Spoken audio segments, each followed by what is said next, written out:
Hi, you're listening to the Canada Abroad podcast. My name is Deanne Akers-Lance, and I'm going to be your host today.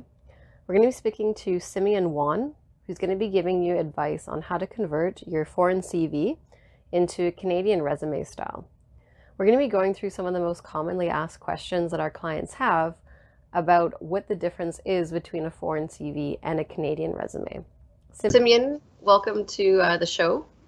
If you could maybe give our listeners just a bit of a background about where you come from and your history and what it is that you do exactly.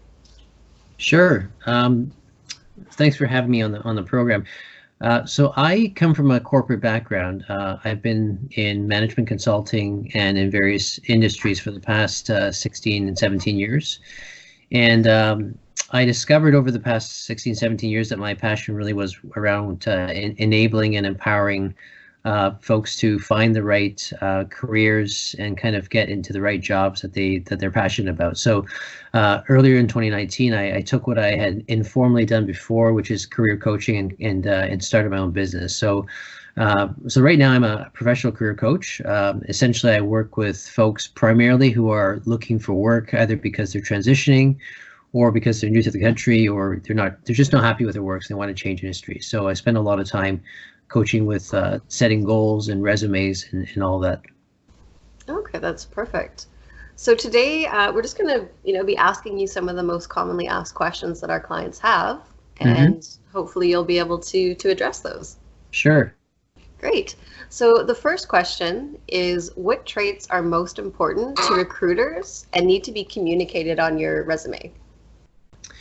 Yeah, over the past years in my corporate roles, I've been headhunted as well as been recruiting on the other side. So, I think without a doubt, one of the things that comes out really clearly in this particular time in the marketplace is just a willingness to learn and adapt outputs to work situations. And now we know that the economy consistently changes, so the roles that you take on aren't necessarily the ones that are on your job description. So the ability to demonstrate that you're willing to learn and you're willing to kind of continually adapt is very important.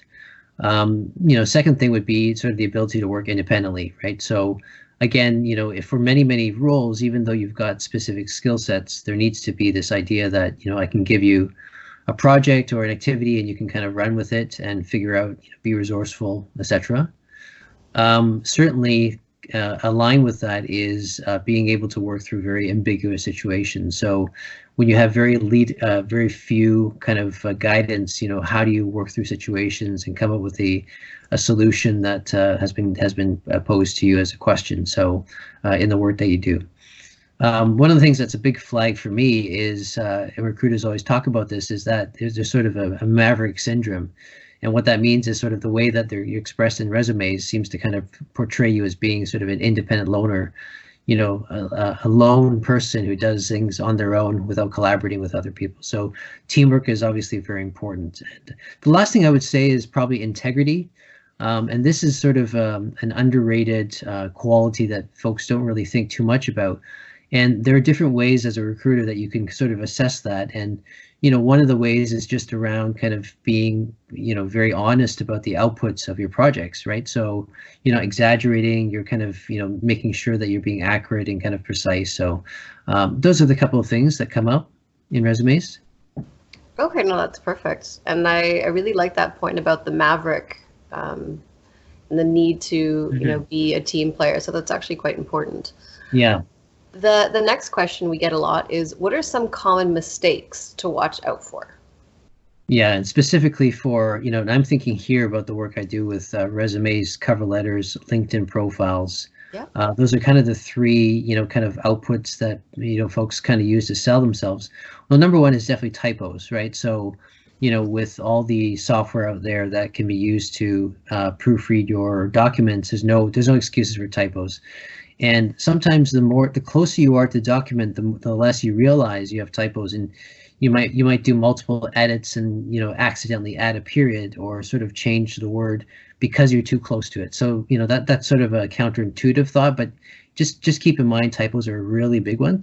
In fact, 80% of resumes that go through a software system are siphoned out because of that. So that's a pretty big number. Generalization is always a bad thing. Make sure you're very precise. Uh, so that's very important there. So be very precise about what it is that you did. And otherwise it feels that, you're a jack of all trades, but a master of none, and I don't really know where to place you. Mm. And that's kind of aligned with being, be very specific with your achievements, right? So what were your goals? What were you asked to do? What was the output? And what was it used for, right? So that continuation of your story, not just something you did, like a report that you ran, but what was it used for? And that's important as well.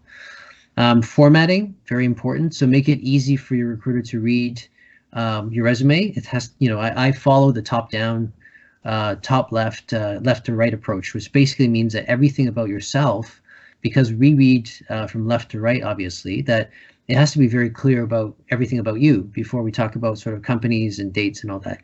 And certainly different career coaches have different approaches, but this is the one that I've found to work the most for me personally. And finally, I would just say things like, don't use too many buzzwords. So this is a difficult one to kind of, walk the fine line, because sometimes things like, collaboration, dynamic work style, cross-functional, they're all important because they describe the work that you do, but don't overuse them, because you start to begin to kind of go into being too general and not specific enough. So those are just a couple of things that come to mind. Okay, perfect. Now, one thing I just kind of wanted to ask about, you mentioned LinkedIn profiles. Mm-hmm. For some of our clients, they don't really use LinkedIn a lot, maybe because the country they're coming from. Just in Canada specifically, would you say that a LinkedIn profile is quite important? Do recruiters look at that and employers? Yeah, the LinkedIn profile is actually the number one touch point right now for recruiters, simply because the search engine for LinkedIn is relatively easy to use. And so if you need someone who's an accountant, for example, you type in accounting and a whole bunch of, people will show up. Yep. So a LinkedIn profile is extremely important when you're talking about kind of working in North America, not just Canada. And that's something that's kind of unique to, I would say this, these two countries. I have a lot of collaboration with career coaches internationally. So I have some folks in Europe and Japan, etc. But if you look at their profiles, it's not really as clear as what's needed in Canada. So one of the first things I would work with, for a new person coming into the market is really getting down to that. Let's get a really clear LinkedIn profile. And if you're not certain what that is, I would encourage you to just go on LinkedIn.com and just take a look at some of the profiles, and you'll see what I'm talking about. Okay, perfect. Thank you for that. The next question we get asked a lot is, what do recruiters look for when they're doing sort of a 6 to 7 second scan of your resume? Yeah, the first thing that, that generally speaking, and it is typically 6 to 7 seconds, you can see that statistic online, etc. And when I've got, when I used to work in consulting, for one role, I'd have about 300 applications. So, you literally sit in a room and you review it with, a couple of colleagues. And the first thing that you look for are things that are, that really kind of bring out leadership, characteristics. They bring out the obvious ability to be able to point to not just what you did, but also the outcome. So, one rule that's interesting that Google uses, 3 words that they use, is typically kind of from, to, and by. And what that means is they're very simple words, but basically what that means is, they describe the situation. So something came from something, and then they describe the goal, which is here's where it went to. And then they also describe how, right? So this word by is, they improve the profit margin from X to Y by, developing better vendor relationships, right? So, these kinds of points bring out sort of a thoughtfulness around this particular application. And so that's what I would say is a very important trait, is leadership, and also very specific, output-based kind of a reading of the resume. Okay, that's perfect. And how far back should people go in terms of their work history? Should they include everything, or is there usually kind of a set amount of years that you would want to include? Yeah, a lot of my clients right now are sort of in the mid stages of their career. So what I define that between 10 to 20, 25 years. that's maybe a little bit high, but generally speaking, I go back to about 15 years at the very most. Mm-hmm. If you can't, resume is like storytelling, right? And you need to build a foundation from the early part of your career all the way to what you are doing today. So if I'm a recruiter, I want to be able to see that you've actually started with, kind of an entry level, and then you've built on that resume. And so in 15 years, if you can't show that, then that's a bit of a problem. So you have to kind of use that 15 years to kind of word it so that you're building a story for yourself. This is why you're the applicant that I want to hire today, right? Yeah. So I know a lot of countries, they include high school credentials. Now the trap we fall into is that in that specific country, that high school may be well known, yeah. Right? So but in Canada or in North America, it's not known. So I would exclude that. Okay, no, that's perfect. And a lot of people ask this question is, should you always include a cover letter? I know with some posts it specifically says, please include one. Some it doesn't specify. So what do you recommend? Yeah, in Canada specifically, and in some places in the US, depending on the industry, I would say in 75-80% of the cases, a cover letter isn't really required. The way that I cover, so cover letters are used for context, right? So I always say, excuse me, a resume can be used for multiple roles, and the context, the cover letter is used to color that context, where you show these specific skills.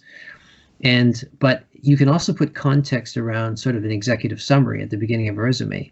So, as opposed to putting down a letter that has 3 or 4 long paragraphs in your resume itself. And some people don't use this, but I use an executive summary at the beginning of a resume where you put sort of 2 short paragraphs, and in that you can kind of describe what the context is around your background. So short answer is I wouldn't focus too much on cover letters first. If you get your resume right, the cover letter becomes quite natural. The other thing is that there's a thing called applicant tracking system, which a lot of people ask about that. We'll talk about in a second, but essentially looks for keywords. And in some cases, I mean, recruiters don't even bother using an ATS software to scan for keywords in the cover letter. So, why would you spend too much time on that? So, yeah, I would say if the industry calls for it, sometimes they insist on having a cover letter, then I would include one. Otherwise, I would focus more effort on finding the right job description and sending your resume in, rather than spending a lot of time on one job description and perfecting a cover letter, which I think is a bit of a waste of time. Okay, no, that's really useful to know. Now, a lot of our listeners out there are from South Africa. We obviously have listeners from other parts of the world as well. But what would you say is a big difference between Canadian resumes and maybe South African CVs? Yeah, so what I've seen from a lot of international CVs is, well, first of all, there seems to be a focus on personal information, right? So in South American resumes, for example, you might include a picture of yourself, some personal information about, different things about your life, right? But in Canada, really what the focus is really just I just need to know where to find you. And I don't really care too much about your personal background as much as important it is. So I would say, focus more on being intentional about power words. So as opposed to using too much prose, which are like kind of a story, sort of like, using a paragraph to talk about, well, the situation was this, we were declining in this, and therefore, focus more on summarizing what it was that you did. I see a lot of international resumes that focus on too much generalization around, here was the situation, here's kind of like my role. But in Canada, you want to focus in specifically on what was the outcome of that. So, typically a bullet point from an international CV might be about 4 or 5 lines long. But if I were to condense that down to Canada, which is only 2 pages, and we'll talk about that in a second, but 2 pages is really what you should be using. It's going to be about 2 or 3 lines, right? So Simplify it, be very precise, less context and more to the point. And if you need to include personal ID, just put in things like email address, LinkedIn profile address, and maybe your physical address if you're comfortable with that. Okay, because a lot of the South African CVs, we see them including maybe race, religion, marital status, number of children. So you would recommend those are things that they should be leaving off? Yeah, absolutely. And in fact, there are some HR laws in Canada where they're not allowed to ask you those questions. So, that's a big difference there. Yeah, no, that's a major difference for a lot of countries. Great. Hmm. So another really important question that we get asked a lot is, do resumes need to be a set number of pages? A lot of people think, it has to be one page or maybe two is pushing it. What do you recommend, or is there actually an industry standard? Well, there is, and the general rule is that the more kind of junior you are in your career, the more descriptive you need to be about your specific skills, right? So therefore, you are going to expand it to pages because Mm. you need to describe specifically what you did in each individual skill set that you have. And in many times they're very specific. I ran a report for a senior leadership team that included a CEO. It was used to make strategic decisions, right? That's very specific, and you want to kind of be that way. But as you get more senior, it's going to be assumed that you have these skills. So your language is more sort of summarization of, I oversaw a team of 30 people, and they kind of, did strategic outputs for the board in order to make decisions, right? That's it. And so it's going to be a shorter resume. So if you think about a pyramid, right, the sort of a triangle, the bottom of a triangle is it's very big and sort of fat. And that's kind of the junior role. So you need to put more points about what you know, skill set. And as you go further up the triangle, it's going to be more narrow up until the point where you're very senior executive and you can start making very bold statements like, I started this big program in a grocery chain. And so everyone knows that program in Canada. So they know that, oh, you're the person who leads that. So I would say if you're sort of within, 10 to 15 years of your career, use tape 2 pages. If you're confident enough that you've accomplished things that are very distinct that people can recognize, then you can move towards a one pager, which is then sort of more of a summary of your executive presence. Okay, great. Now, another really important question we get asked a lot, obviously, because most of the people we deal with are outside of Canada. They want to know if it's okay to put an international phone number as their contact number on their resume. Yeah, it certainly is. I mean, I've interviewed folks who are thinking about relocating. You can't put that number down. It is a little bit intimidating to the recruiter because you don't really know what buttons to push, right? But I think be very specific about what they need to dial.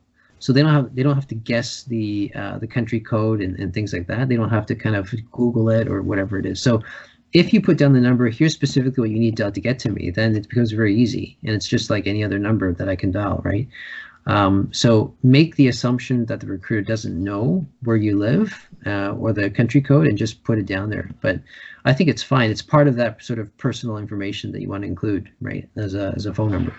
Yeah. Okay, and maybe, just another question with that is maybe if they have a Skype or a Zoom ID, would that be maybe something beneficial that might be easier for the employer to contact them, or would phone number still be number one? Yeah, I think phone number is still number one. You want to be able to maximize the real estate on your 2 pages. So real estate meaning the space, right? Yep. So you don't want to include anything that's too much extraneous that doesn't impact the resume.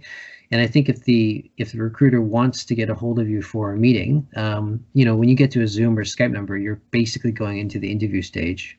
So they'll ask you for that. Okay, great. Now, should people be including their personal interests and hobbies on their resumes? How important is that? This is by far, I would say, 60 or 70% most important of a resume. And I'll tell you why that is. So, people who are applying for a role that I've recruited for are generally very qualified. And sometimes to the point where you're down to about 10 or 15 resumes and you don't really know how to differentiate, which ones you should shortlisted to, 5 of them, right? So that's where the personality hook comes in. So what I typically do, and I know that this is something I encourage as a career coach for my clients to do, is use the tail end of your resume as almost like a personality hook. And that's an opportunity for you to kind of bring some color to light. I always say that the resume, you're more than just 2 pages, right? And so I want to know what kind of person you are. Can I work with you? Are you a quirky person? Are you someone that I can, it's only a hi bye because you're kind of boring, or you're someone that I can sit on a tarmac, right, and I'm waiting for a plane, and you've got sort of an interesting perspective on life. And so this is absolutely important. And it's underrated. It's often overlooked. But recruiters are also people. So you need to think about that, is that they are looking for team members that are kind of people that they can enjoy speaking to, right? I would also say, be quirky, right? The worst thing is when you waste real estate talking about, now I have nothing against this, but I'm a grade 10 piano player. I love to travel. I love photography.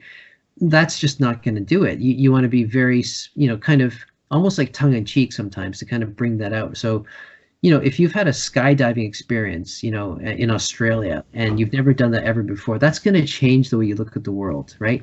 And so you might want to put that down. I had my first skydiving experience in Australia, be very extreme, like 50,000 feet off the ground, landed in a field of corn that, parachute nearly didn't open.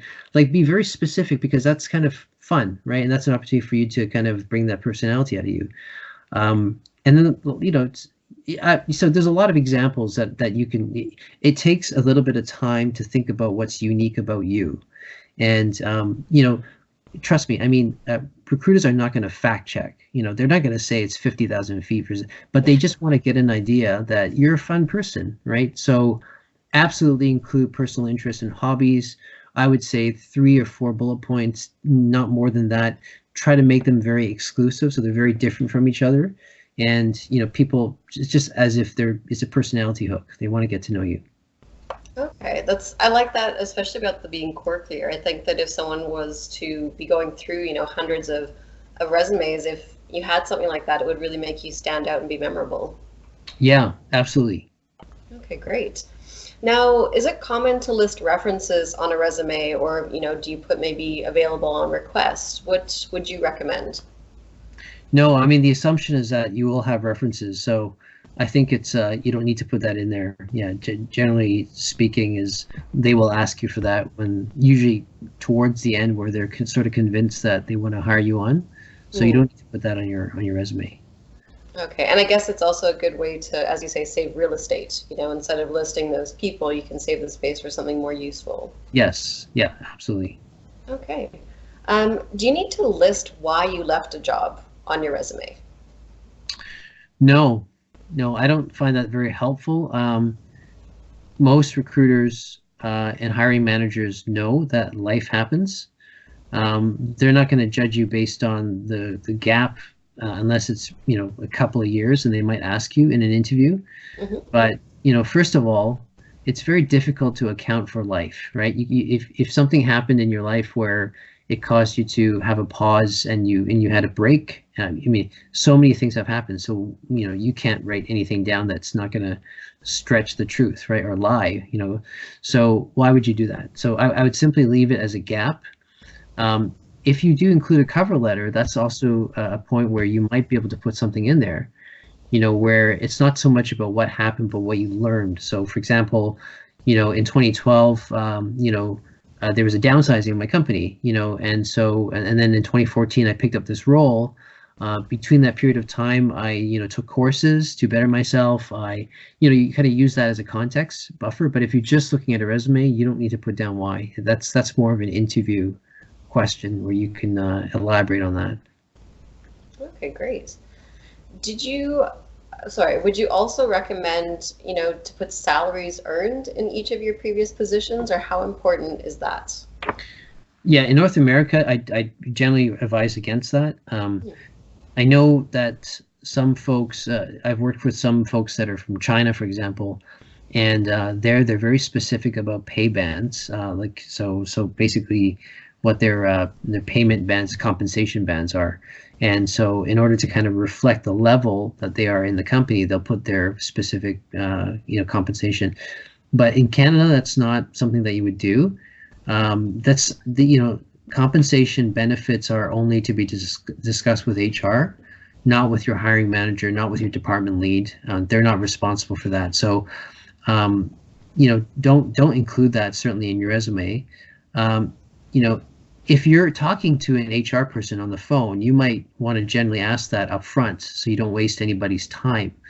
So what I do is when I was being recruited before, I would, 15 minutes into the conversation to say, listen, I don't want to waste your time. I just want to get an idea for how much what's the band for this role? And they might say, well, what did you make before? And I would say, well, I can't compare this role with my previous role. So I can't, if I give you my number, it doesn't mean that that's what I want to make for the next role. But, let's discuss this, right? And it's really, I believe it's the onus of the company to kind of give you an idea. It's not so much for you to give them an idea, because it becomes sort of a bargaining tool, right, that they can use. So don't put salaries on your resume. Leave it for an interview, leave it for a conversation. Okay, great. Yeah, and I like what you said, because sometimes you do get that the recruiter HR says, well, what are you expecting to earn? And yes, it is, it's their responsibility to tell you what this is worth, and they usually would have a set salary in mind. So that's good advice. Yeah. Now, how much emphasis should people be putting on the education section of their resume as opposed to the work experience? Well, if it's a certification, like in Canada, to be an accountant, you have to be a CPA or CA, Yeah. Chartered accountant, then that's important. Put that down there. You might put that as a skill set or part of the education process. But other than that, if it's a university or college degree, diploma, be very just to the point, right? I majored in this. I got a bachelor in this university, and here's the major that I did. That's it. And then the year and date. Unless you received a scholarship or you were, valedictorian of your graduation year, like don't elaborate on that too much, because chances are, if you've had experience already working, that's kind of what's more important. Now, if you're in consulting, sometimes even a more senior role, they're going to ask you for your GPA. They're going to ask you for, kind of what your transcripts look like. But in that case, it's usually further down the process. You don't need to include that in your resume. That's not the selling point for them at that point. It's more your experience. Okay, great. Maybe one thing just to touch on, and maybe you've seen this dealing with people from out of country, part of the Canadian immigration process is that people do have to get their degrees actually verified by an approved organization in Canada. Right. Would it be worth noting that these degrees have been accredited as being the equivalent as a Canadian degree, or would you even touch on that subject? That's a tough one. It's, first of all, it's country dependent. So if I was applying from, South Africa, I would kind of need to do my research to see what the equivalent is in Canada. And I could be wrong. And so it's difficult to do. Now, these companies who do background validation checks, they have a system in place that does an equivalency check. Oh, they have it actually back to high school. Yeah. And so, when they're doing sort of new recruiting coming in, and, they want to know whether a CEGEP in Quebec is equal to an A-level course in India, right? Or something like that in South Africa. So they have that in place. So I wouldn't do sort of a translation. You could be completely wrong, and that's not your expertise. Okay, no, that's good to know. I didn't even know that they had access to that, so that's a great tip. Yeah. Now, the next question is, really going to be interesting for me to know, because I didn't even know about this system, but how do you get around the applicant tracking system? So I think this is more about keyword tags, if they have an automated system or software that they use. Yeah, this is a really, really a frequently asked question. This came about really when Workopolis, which is a search engine in Canada, started happening. And what companies do is they post their job descriptions to these career sites, and career sites collect all these resumes and run it through this software system. Now they're more advanced, and they generally look for 3 to 5 keywords. And if it's looking for some sort of architectural job, it might be design, might be blueprinting, might be all this, several things that are related to that job.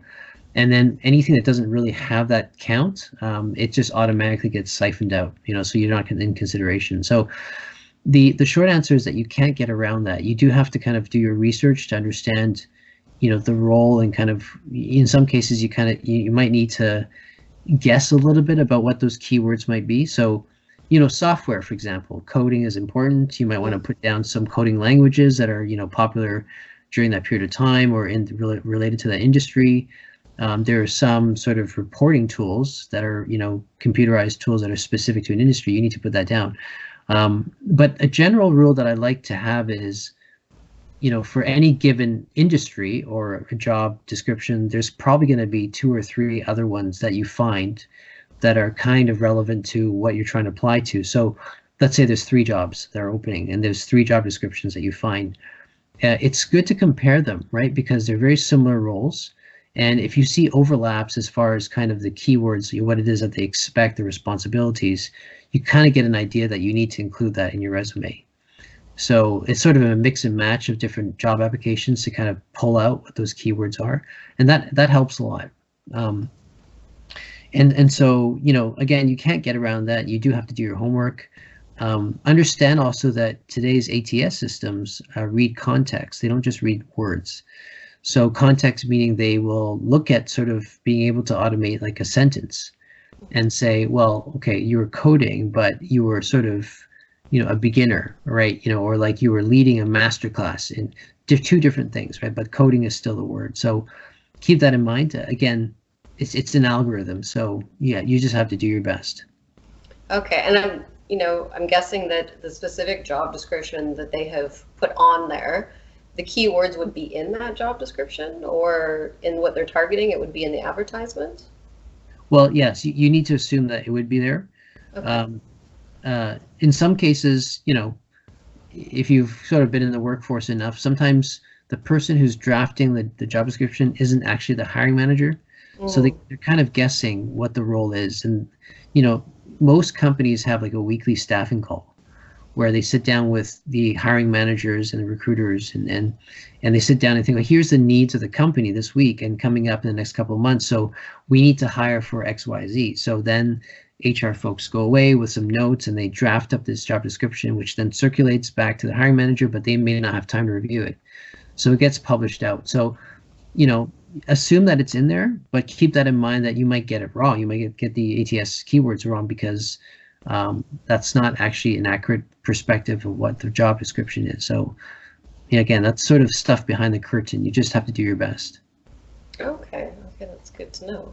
Well, we've run through all the questions, that we've had. Is there any maybe last minute advice or anything you could think of that might be useful to anyone looking at converting their CV into a Canadian resume? Yeah, the last thing I would just say is, if you think about when you begin your career, you've got a blank piece of paper, right?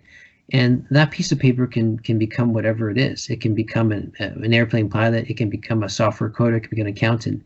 That's your life, right? If you start off with an empty slate, so it makes sense that when you're writing a resume that you think about it as your life story. It's not just a list of bullet points of stuff that you've done, but it's really more reflective of things that you're passionate about, right? So when you write it, think about it as, don't be so rigid around, here was a job description, here's what I did, and I obeyed the orders and I was good at it. I often tell people that in your role, if your passion was to do something else other than what your main job was, and you did like a small project on that, I would put that as the first thing in your resume as a bullet point. And they'll say, well, that's not my main role. But I said, I don't really care because this is what you're passionate about. So let's put that down first and prioritize based on that. So, think about your resume as your life story. It's not, don't think of it too clinically or too transactionally, but think about that you're writing about yourself, almost a letter to someone else about who you are, what you've done, and what you're proud of achieving. And besides having a very stronger resume, it also empowers you with confidence to be able to go into an interview, because then everything that you've put down there, it comes from conviction, right? It's not just sort of a bullet point list, but these are really things that you're proud of. And so, just don't take it so seriously. Think about it as writing a letter. But most people who come to me for career guidance are looking for that guidance. How do you write a resume in a way that reflects, who they are and what they love to do? Okay, great. Now, speaking of, what you do exactly, can you maybe give our clients a bit of an idea of the different, services or advising that you can do? You've given some great advice and tips on resumes. This can be quite a daunting process for people coming from, a different country into a new country and a new market. Yeah. Can you assist them with converting to a resume, interview tips? What can you maybe assist people with who are coming to Canada? Yeah, so I start with sort of goal setting, right? Which is what a coach needs to do, is to help the applicant, whether you're from South Africa or Canadian, they have the same issues with what is your goal, so and my job as a coach is to always ask what, the reason behind the reason. So let me get very specific here. So essentially there are usually 4 reasons why people will come to me for coaching. Number one is that they've been laid off, right? So they're in transition, they're looking for a job, and it might be in the same industry or it might be something different, right? Number 2 is that they want to get promoted. So they're in a job, and they're in an industry that they like, but they've been passed over for promotion. So they want to know career development. So what is it that they're missing, right? The third one might be that they're in a job right now that they're extremely, they have a lot of experience in, but they just don't, that they hate it. They hate it. They've been there for 15 years, they're running the same thing, and they want to do something different, and they have a goal in mind already. They have a pet project, a passion thing that they always wanted to do, and now is the time to do that. So they want to know, how do you extract transferable skills from what they're doing today to what they want to do in the future? And that's beginning to be goal setting, right? Then the fourth, thing usually is that you're a newcomer to Canada. And so now you're thinking about, well, I have these skills, but I don't know whether there's a market for that in Canada. So I help them to figure out, well, what is your goal? Do you want to get reaccredited as an accountant? Because that's what you love to do. Okay, now let's set that as a goal first, and then let's gear your resume towards that sort of central bullseye. And so what I do with my clients is I essentially sit down with them first and talk about their career past. Why did they choose certain roles? Why did they gravitate towards certain responsibilities? Recognizing that it wasn't always them that chose, right? Sometimes it was the job that chose them. But there is a pattern of behavior over time that people tend to go towards what they're comfortable with and what they're passionate about. So let's talk about that. What are the skills that you were good at? And we identify, then secondarily is, what are the skills that you're actually passionate about? That if you could have an ideal role, that you just want to focus on that one skill. So for me, for instance, after 16 years of project management, etc., I love people. So I love to work with people, and that was a goal that I wanted to do. So let's identify the skills that you want to do passionately, and let's identify a goal into what possible, roles might you take on that require that kind of a skill. So very specific about that. The third thing that we sit down, we talk about, well, okay, let's define that now. If you want to become a COO, you want to run an operation, like run stores. Okay, so what are the 3 or 4 skills that you need to have for that? So it might be analytics. It might be able to be process improvement. So you need to, optimize the store. And then you think about, that's what you want to do now. Think about what it is that you have today and what are the gaps. And so how do you fill in those gaps to make sure that you have those skills that are needed for that goal, the target of your career, And the final thing then is to say, let's develop a plan, right? So in some cases, it may be, tell me about your resume past, and let me delve into some very specific details about, give me an example in that role of where you did X, and then let's put that in your resume to highlight that you have those future skill sets. Okay, sometimes it's a matter of you don't have those skill sets. You simply have never written a report. So let's put some education behind that. Let's put, let's start a course, or let's at least, move towards that direction so you have credibility there. So it's setting down a plan, very specific, maybe like a 2 to 4 month plan, and having a check-in. And then number 5 is just accountability. So my job as a coach is to hold them accountable for every step of the way that we defined. Have you completed this by the 2nd week, and then 4th week, etc. And usually that's kind of it. And then along the way, the resume is a tool. So the first thing out of the gate is to get your resume out there and start looking for jobs. And then we can start talking about the longer term career planning. Okay, great. Is that helpful? Yeah, no, that's very helpful. And for anyone who is, listening today, if you are interested in getting in touch with Simeon or using some of his services, we will have his contact details in the link associated with this recording. Perfect. Simeon, anything else you'd like to add before we end for today? No, I just say welcome to Canada, and happy job searching. Whatever skills that you have, there is a market for that in Canada. We just need to find the right one for you. Oh, great. Well, Simeon, thank you so much for talking with us today. This information has been incredibly useful, and I think a lot of people are going to get a lot out of it. So thank you so much for taking the time to talk with me today. No problem. Thanks, Deanne. Take care. Okay, thank you. Okay, bye-bye.